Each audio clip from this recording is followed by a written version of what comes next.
Welcome to Stuff You Missed in History Class, a production of iHeartRadio.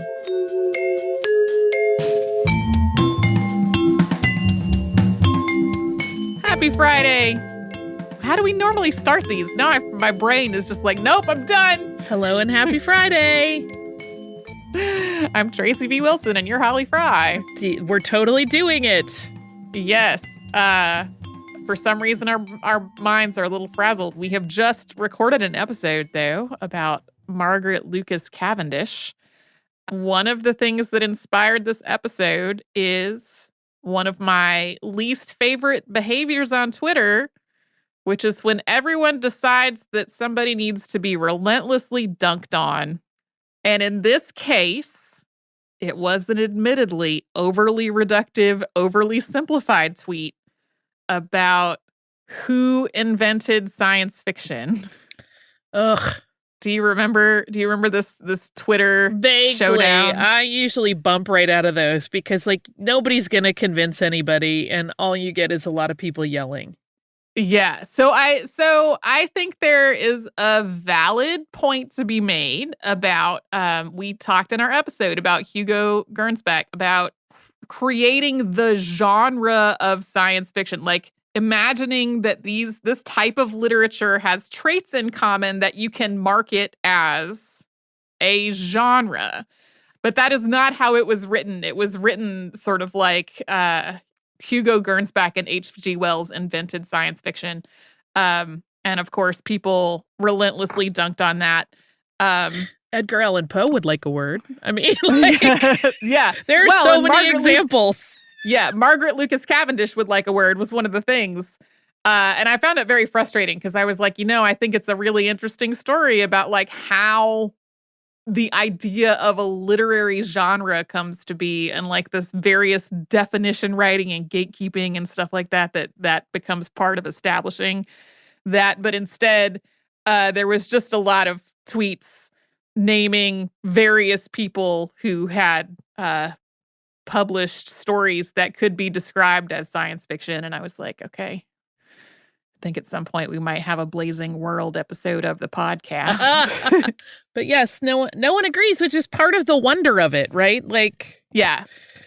There have always been people who have had fanciful concepts that could be interpreted, depending on where they fall in the timeline, as science fiction. But because we didn't have that term, they've just kind of been flapping in the breeze, being, outliers of a lot of the other literature that was going on in the day. And so at that point, it becomes we could do an entire show that's all the books that people go, nope, that's science fiction, but wasn't ever recognized as such, certainly during its own time and often for a long time after. It's tricky. Yeah, and a lot of it really, how exactly are you defining science fiction?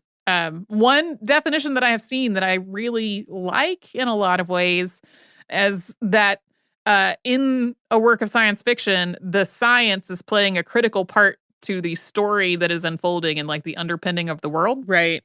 And if it is something where the science seems to be treated more like magic, then that's really fantasy. And it's I can see that distinction in my mind. I don't know that it's really helpful to make a distinction like that, but I can see that working as a framework. And in that regard, I feel like the Blazing World in a lot of ways is more like a fantasy than a work of science fiction. It does comment on science a lot, but it seems a little more magical in the purportedly scientific things that happen in it. I have not read it. But as we were discussing in the episode, the segment where there's a microscopic examination of a fly, I'm like, wait, didn't she say they were fly men? What did they have to say about all this? That's a good point that I hadn't thought of. What did the fly men and the lice men think about this weird? Couldn't they have just said, those aren't pearls, baby? I know. I see out of them, in fact. One thing that I wanted to note is that her descriptions about her own, I'm going to call it anxiety. She talks about bashfulness, but as an anxious person, it resonated with me, a lot of the things that she said about it. And in terms of what she wrote in her autobiography about her relationship with her husband, the way she described it is a way that I could see, like, married asexual folks I know describing their relationship. Yeah, very much so. And it's one of those things where it's totally possible that there are other letters and things of hers that I just did not have access to, where there's more thought on herself and her relationships and that kind of stuff. But it's like having only those small passages to go on makes it hard to like broadly draw conclusions. But it is a case where I can see myself and other people I know kind of reflected in things that she wrote. I really wish we had images of her clothes. Yeah, I mean, we have some like portraits and stuff of her, but not portraits that reflect that aspect of her clothing that people seemed fixated on. It's more like, well, that looks like a really ostentatious gown. It doesn't look like something that I feel like she designed on her own to also incorporate what would have been more traditionally menswear. So, yeah. I really, really ache. There's another aspect of this that reminded me. It's a thing that's come up a lot, I feel like, in many, many, many episodes that we've never really talked about. And it's publishing. Mm-hmm. And the way it has shifted over time, right? Like, oh, yeah. Today it's all, I got a book deal. But back then it was, I raised the money to arrange for my book to be published, which is a bit different. Yeah. Which is why like information sharing and accessibility was very much the realm of people with cash or people who had friends with cash. And that's like an inequity that we don't talk about a whole lot. But is like a really critical part of sort of the framework. I think it's vital to remember when you're reading anything historical is like, well, odds are good that unless this was like a found something in a very unique circumstance, that we're getting like the upper rungs of society and their take. Yeah. We mentioned in the episode that there were more women publishing, but mostly anonymously and like mostly small pamphlets. And that wasn't because women didn't have enough to say to fill a whole book. It was largely about money. Like right. A woman printing something anonymously on her own a lot of times only had an amount of money that would cover one folded sheet of paper, not a whole book with bindings and artwork that was going to be included, which is the sort of stuff that Margaret Lucas Cavendish had enough money to do. Yeah. Again, what did the flymen think? I just keep fixating on that. You were going to tell a funny dog story. So as our listener mail was discussing that they have a dog that will just sit and not do the moving, and we were talking about other dogs, I saw the funniest instance of this ever when I was still running quite a bit, and it was during a 5K, and this very, very fit but very, very petite woman was running with a rather cobby Cocker Spaniel, which is my way to say that dog had a lot of extra pounds. It was a very heavy dog. And somewhere around mile 1.7, the dog just sat down flat and this tiny little woman's legs flew out from under her. Oh, no. And she landed on her badonk. And it was just this funny thing because I don't remember the dog's name, but it was a very funny dog's name, like a person's name, where she was like, Ernie. And then she just had to like lift the back end of him up to get him moving again, and they walked the rest of the way. That was also the same race where I saw a woman run the entire race carrying what was obviously a very pampered and happy Chihuahua. But just in her arms like a baby as she ran, and the dog seemed so happy. But that was easily the worst instance and the funniest because she seemed fine. Like several of us stopped and were like, "Are you okay?" Because she fell, and she was like, "Yes, this isn't the first time," but just put the brakes on so hard. Yeah. Dog said, "I'm done now." And at that point, right, you're out in the middle of a course. It's not like you could just go back to the car. You got to get the other half of the race finished to get the dog home. Oh, puppies. It's very cute. Very bad, but very cute. Never run a 5K with cats. It's not a thing I would ever do. I mean, it sounds kind of fascinating, but no, maybe a cat in a stroller if you have a cat that's amenable to such things. Maybe. I feel like even that I would be walking. I don't think I could run that. I would worry about bouncing. Yeah. Very into the spoiled animals. I love the idea of calling your dog to explain the situation to them. Like, hey, you gotta get up. I know you don't want to, but you have to. I'll be at home. Come on. I love it. Me too. Me too.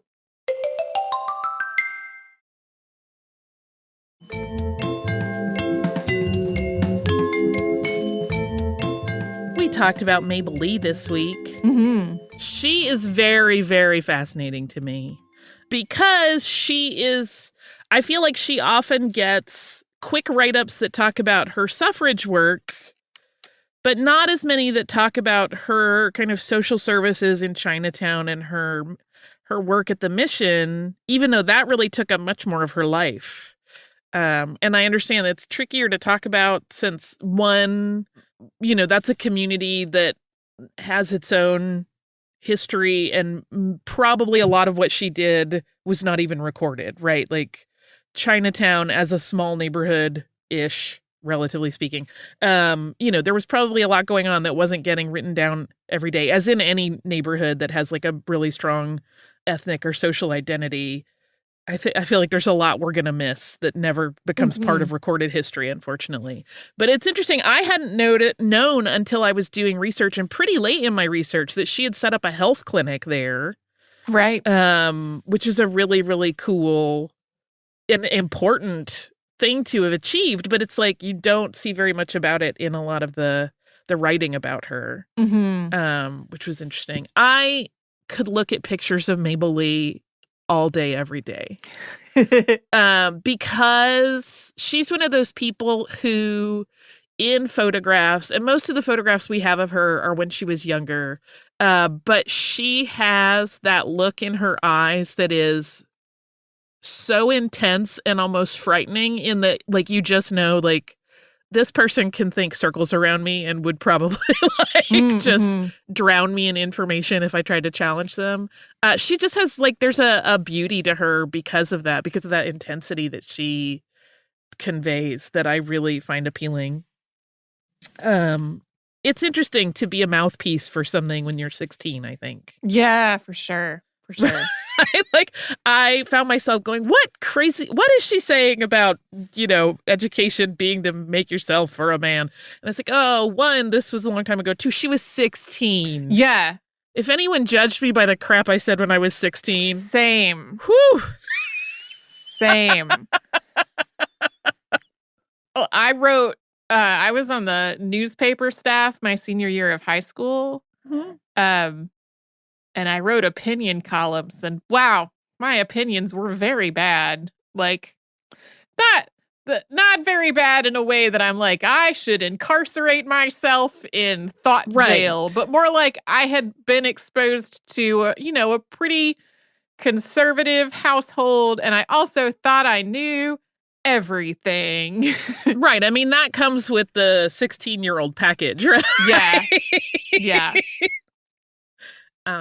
Yeah, which is it's interesting. I mean, I don't know anybody who's like, yes, the things I said when I was 16 were all correct, and I will stand by them now in my later years. No, very few. The things I said 6 months ago are not all correct.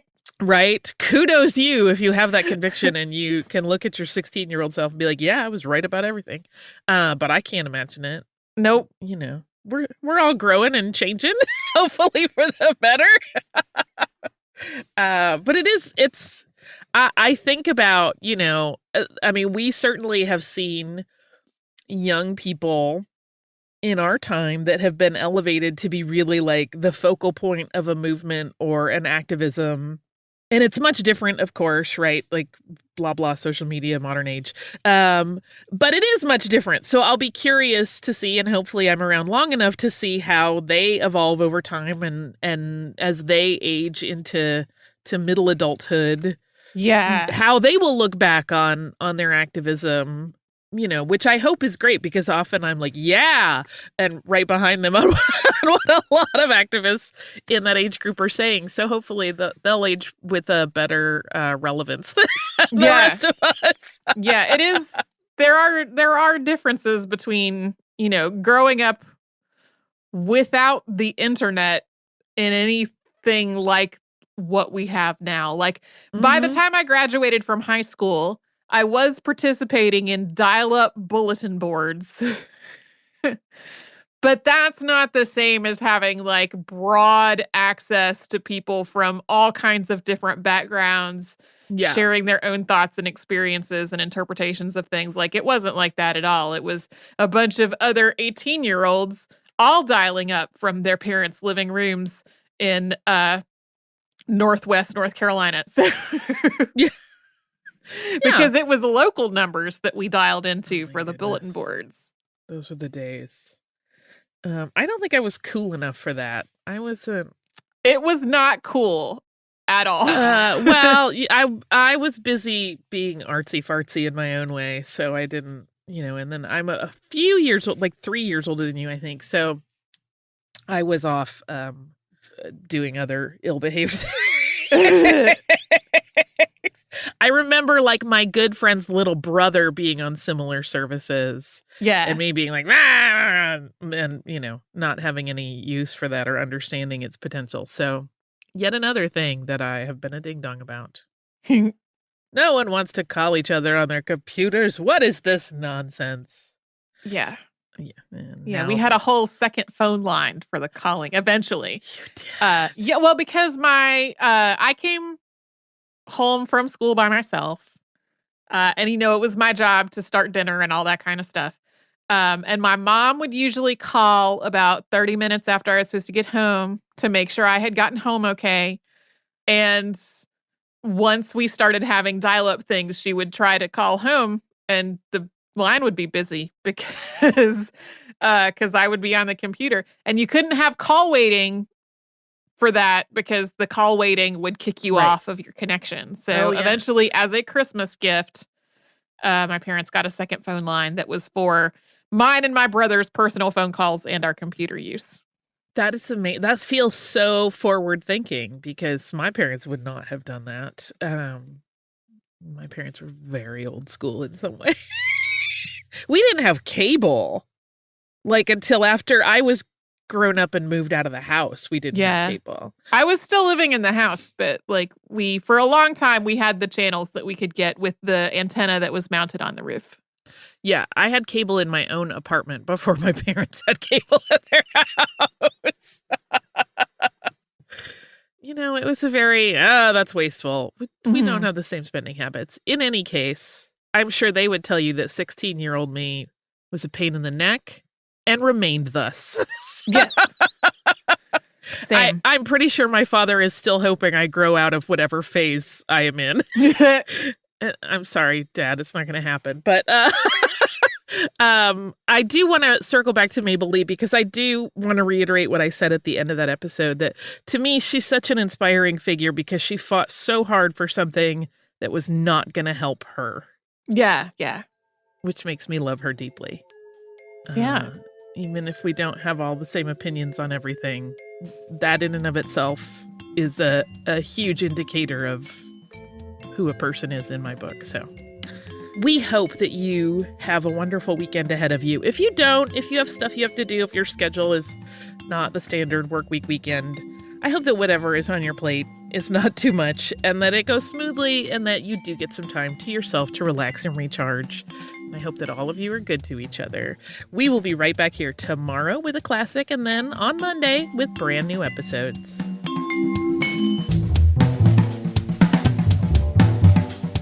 Stuff You Missed in History Class is a production of iHeartRadio. For more podcasts from iHeartRadio, visit the iHeartRadio app, Apple Podcasts, or wherever you listen to your favorite shows.